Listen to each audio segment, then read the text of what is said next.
Mau ngobrol-ngobrol apa nih? Alhamdulillah baik. Ya sampai sekarang alhamdulillah karir masih tetap jalan di syuting TV masih setiap hari. Sekarang ada 2 program pagi sama malam. Setelah melalui proses yang cukup panjang di dunia entertain, kondisi sekarang gue jujur aja udah tinggal mempertahankan aja, udah nggak mau ngoyok lagi gitu. Udah tinggal mempertahankan apa yang udah gue raih.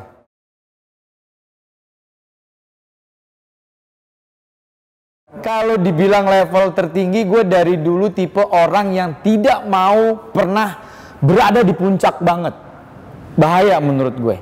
Semakin kita udah berada di puncak, kecenderungan untuk turun itu cepat. Ya santai-santai aja lah. Yang paling penting TV masih memberikan kepercayaan. Begitu juga teman-teman yang lain. Udah itu aja.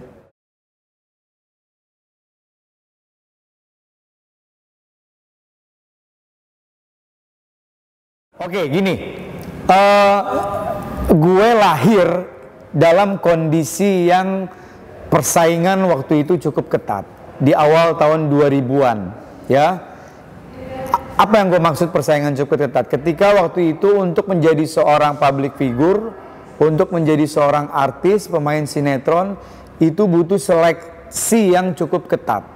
Bayangkan, gue waktu itu akhirnya berhasil mendapatkan kontrak eksklusif di Multivision Plus. Gak bisa dipungkiri waktu itu Multivision Plus menjadi raja sinetron dengan Pak Ram Punjabinya. Gue berhasil bermain dengan baik, akhirnya dikontrak eksklusif dengan mereka. Bertahun-tahun, di awal 2001 waktu itu. Ketika gue terlibat sinetron dengan Anjasmara dan Krisdayanti, sinetron Ramadan. Singkat cerita, gue lahir dalam kondisi sinetron waktu itu yang masih tayangan weekly. Tayangan 1 minggu. Kita syuting setiap hari, tapi nyantai polanya. Tidak terburu-buru, karena tayangannya seminggu sekali. Seiring perkembangan waktu, kalau nggak salah tuh awal mula 2008 apa 2007, sudah mulai berubah konsep sinetron. Ya, ada istilah stripping, tayangan setiap hari. Begitu juga akhirnya beralih ke program-program TV-TV yang lain. Sampai sekarang akhirnya stripping lah semua. Kita konsekuensi syuting berat. Syuting harus tayang setiap hari. Kalau gue kan memang sekarang ini udah hampir 6 tahun lebih ini fokus di acara-acara TV. Live jam sekian, selesai jam sekian. Nah untuk teman-teman sinetron memang lebih berat lagi jujur. Karena mereka harus menyelesaikan cerita dengan durasi 1 jam sampai 2 jam. Menyelesaikan waktu itu syuting pagi, siang untuk tayang malam. Waktu itu gue pernah berada di kondisi itu. Gue syuting pagi buat tayang malam. Bahkan gue syuting itu abis maghrib, masih ada sisa 2 scene yang harus diambil gambar. Untuk tayangan nanti di sekitar jam 9, setengah 10. Kebayang gak tuh kondisinya kayak apa? Jadi memang ya sekarang sudah industri. Jadi sekarang akhirnya mereka-mereka untuk menjadi artis ya lebih mudah. Karena tempatnya dibuka seluas-luasnya, tayangan setiap hari. Orang lebih mudah untuk menjadi terkenal karena tayangan setiap hari. Itu TV, baik program TV maupun sinetron.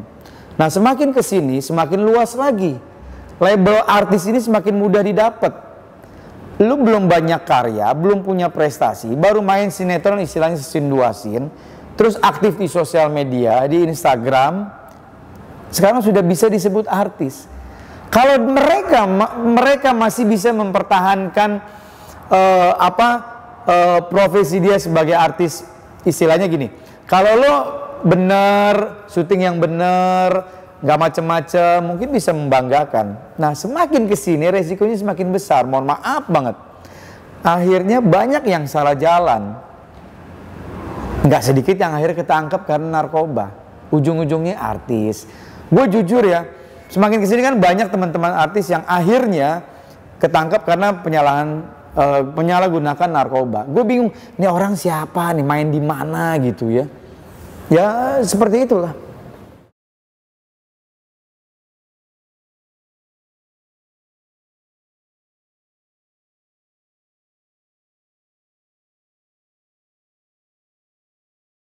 Nah jujur nggak sedikit nih teman-teman yang memang mereka akhirnya terciduk atau tertangkap oleh aparat kepolisian karena penyalahgunaan narkoba. Tidak sedikit mereka mengatakan ini buat stamina syuting. Nah sebenarnya menurut gue itu yang salah. Gue sangat tidak setuju. Jangan menjadikan narkoba atau barang haram ini sebagai komoditas vitamin dalam tanda kutip untuk membuat stamina terus nggak mudah lelah apa segala macam untuk rutinitas pekerjaan dia syuting. Itu yang menurut gue salah besar. Narkoba ya tetap narkoba.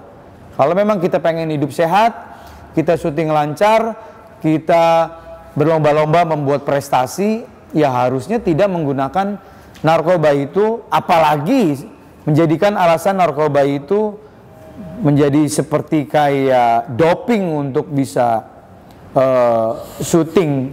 Karena mereka masuk ke industri. Itu yang tadi gue jelasin. Pola syutingnya itu memang sangat berat ya. Syuting harus setiap hari gitu, apalagi mereka-mereka yang terlibat di sinetron gitu.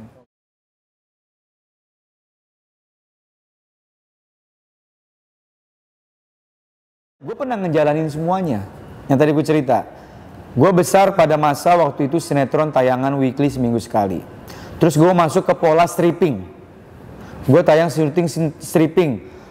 Jam 9 harus di lokasi syuting lagi, break jam 2, jam 3, besoknya begitu lagi karena memang kita kejar tayang. Gue ngejalanin itu semua fine-fine aja. Nggak ada masalah. Nggak harus menggunakan narkoba. Jadi kalau misalnya kan banyak cara yang lain untuk meningkatkan daya tahan tubuh kita, stamina kita. Itu kan banyak cara. Jadi nggak bisa dengan mudah akhirnya lo potong jalan menganggap narkoba itu sebagai salah satu alternatif untuk menjadikan fisik lo kuat, stamina lo oke, lo mau syuting berapa lama juga oke, tidak mudah ngantuk, tidak mudah lelah. Itu salah. Narkoba ya narkoba. Vitamin yang menyehatkan ya vitamin. Itu harus dibedakan. Ini yang salah, yang sebenarnya yang gue nggak setuju gitu.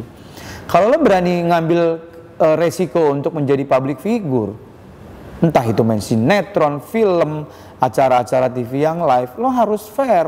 Jangan jadikan narkoba itu sebagai salah satu pelengkap untuk syuting. Itu nggak fair itu. Karena akan merugikan buat dirinya. Lo kebayang nggak? Itu badan ibaratnya mesin digeber terus nggak hilang rasa lelah lo, ya kan? Ini itu hilang kan rasa lelah kan? Lo mau syuting dari pagi sampai pagi tetap melotot gitu. Tapi ujung-ujungnya kan bego. Ujung-ujungnya ntar lo ketangkep. Tak kalau udah ketangkep minta maaf, kapok, janji nggak ngulangin lagi. Menyarankan buat teman-teman yang lain nggak usah menggunakan narkoba. Ya udah mendingan dari awal nggak usah gunain narkoba. Tetap narkoba. Jangan jadikan narkoba menjadi gaya hidup. Sekali lagi gue bilang, jangan jadikan narkoba menjadi gaya hidup. Narkoba ya narkoba. Udah, lo bikin prestasi aja. Lo mau jadi pemain sinetron, silahkan. Lo mau menjadi pemain film, silahkan, gak ada yang ngelarang. Lo mau jadi pembawa acara, reality show, talent show, dan lain-lain di TV, tayang setiap hari, silahkan, gak ada yang ngelarang. Justru pemerintah nih bangga akan potensi-potensi anak-anak muda seperti ini. Dia aktif. Karena apa? Dengan dia mendapatkan honor, berarti dia menjadi orang taat pajak. Dia akan bayar pajak. Jangan salah loh, artis itu pajaknya cukup gede. Penerimaan kas negara kan alhamdulillah akan cukup signifikan. Paling enggak kita sebagai pribadi ada kontribusi untuk negara. Tapi lo jangan ganggu dengan menggunakan narkoba, nggak fair.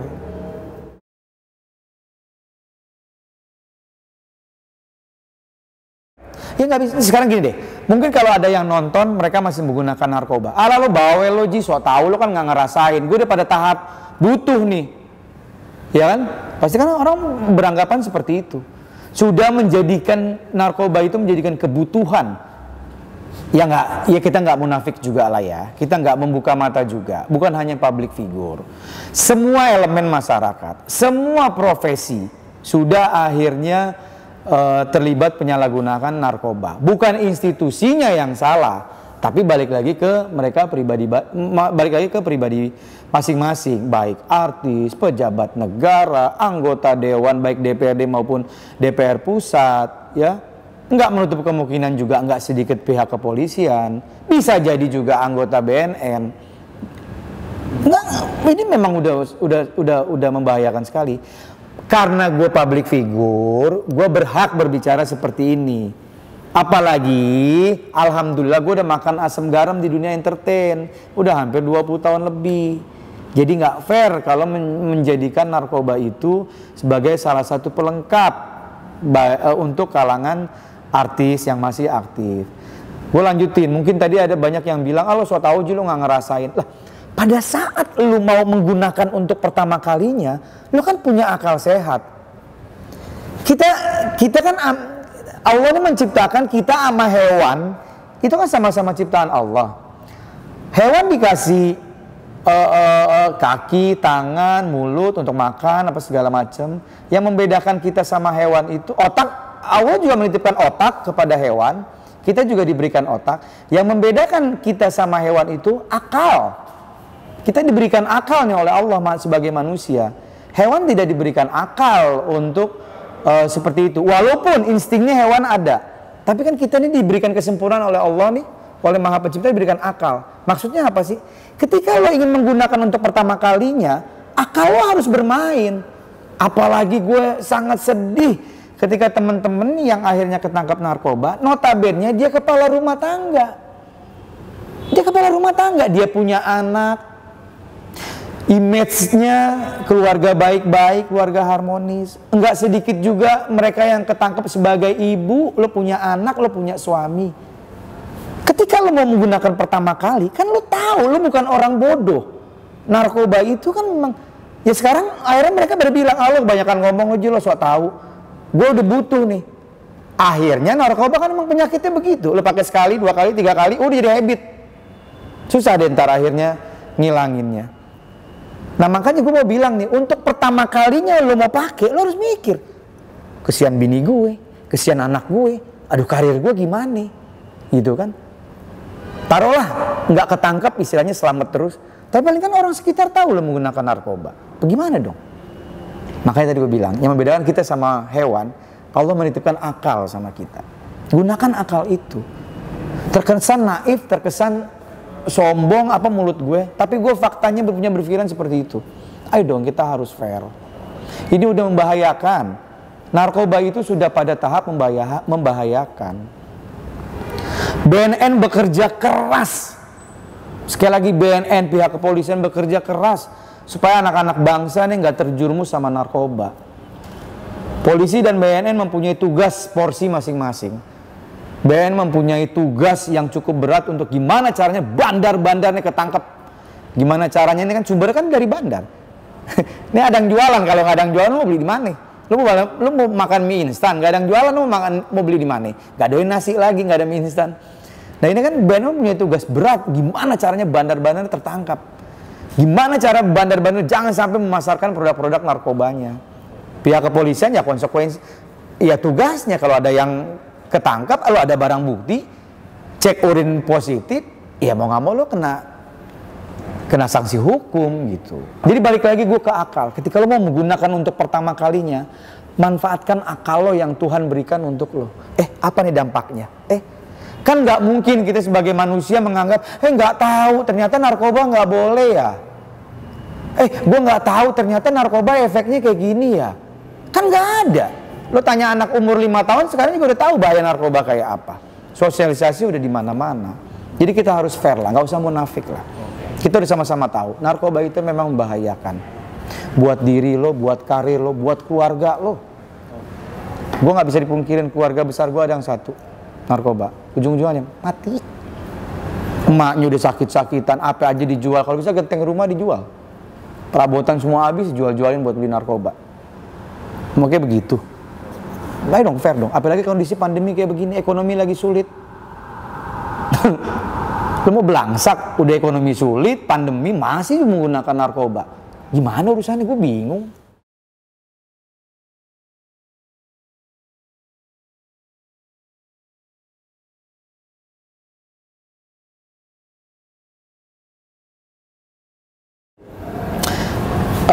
Gue berbicara lagi di kalangan public figure. Nggak sedikit teman-teman yang memang sudah tertangkap. Baik dia baru mencoba-coba, baik juga memang dia sudah menjadi habit, sudah menjadi kebutuhan, apapun lah alasannya. Tapi gue sekali lagi gue bilang di sini, gue sama sekali tidak pernah setuju. Dan jangan sampai ada teman-teman, nauzubillah min dzalik ya, ke depannya kalau yang ketangkep lagi, bilang ya buat kebutuhan syuting, buat stamina, itu gue sangat tidak setuju. Itu membodohi banget gitu ya. Nah, akhirnya ketika dia menggunakan itu ya, akhirnya banyak konsekuensi yang dihadepin gitu.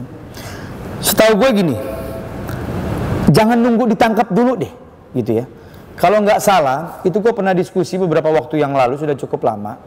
Kayaknya ada kebijakan BNN yang memberikan kesempatan kepada mereka-mereka yang menyalahgunakan narkoba, pengguna narkoba, bukan hanya public figure aja ya, tapi kan memang konsekuensi public figure menjadi sorotan ya, untuk datang ke BNN secara baik-baik ya.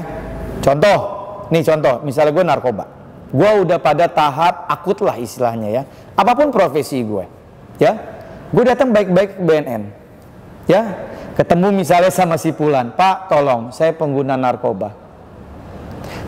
narkoba, saya datang ke BNN, ini lembaga yang tepat untuk saya ajak diskusi, tolong bantu saya ingin sembuh. Ketika orang datang seperti itu, apakah akan kena proses hukum? Enggak, justru dirangkul sama BNN, dirangkul. Istilahnya ini kalau bahasanya, bahasa mudahnya, dielus-elus kepalanya, alhamdulillah datang ke sini ke tempat yang tepat, ayo lo mau apa? Semua identitasnya dirahasiakan. Dan wacana ini sebenarnya sudah ada untuk kalangan public figure. Balik lagi, ayo dong.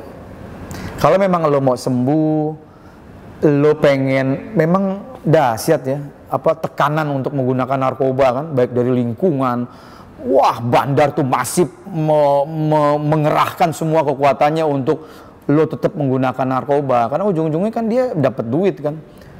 Nah lo harus lawan. Jadi gini deh, kalau tadi gue di poin pertama mengatakan ketika lu baru menggunakan pertama, ayo gunakan akal.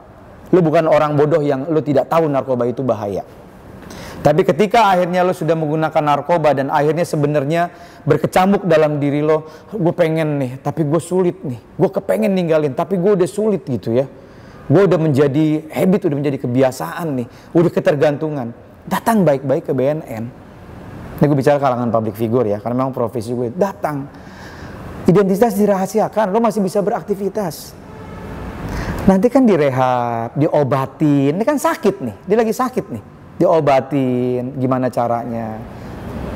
Kalau lo punya uang, keluarganya alhamdulillah mapan, terus lo punya sikap, gue memang benar-benar sembuh, datang BNN, istilahnya nih, gue bayar deh, yang penting gue sembuh. Apalagi ini gratis. Pakai lagi akal sehat. Semua udah dong, Allah tuh ngasih akal kita untuk digunakan. Siapa yang nggak tahu narkoba itu membahayakan? Udah nggak ada. Anak umur 5 tahun sekarang udah tahu narkoba itu bahaya. Jerak gitu. Gimana caranya ada efek jerak? Takut gitu. Wah takut gitu. Padahal kan itu sebenarnya harusnya tanpa ada efek jerak, kita harusnya udah sadar diri, udah paham ini memang bahaya gitu. Jadi semua BNN sudah mensosialisasikan masif dari pusat maupun ke daerah. Ya balik lagi sekarang tergantung diri kita. Poinnya yang tadi ya, Allah memberikan akal buat kita. Ketika lo baru menggunakan pertama, ini nggak bener nih, entar gue jadi belangsak hidup gue, mak bapak gue, aduh. Yang miris lagi udah mak bapak lo susah, nyari duit susah, tuh lo anak narkoba, bingung gue. Sebenarnya bukan karena faktor diri dia, memang lingkungan. Lingkungan itu cukup mempengaruhi. Lingkungan itu racun juga tuh, tapi tetap harus dari diri kita. Kalau diri kita menganggap lingkungan itu nggak benar, kita cabut. Kita cari lingkungan yang baik. Itu aja. Oke, teman-teman.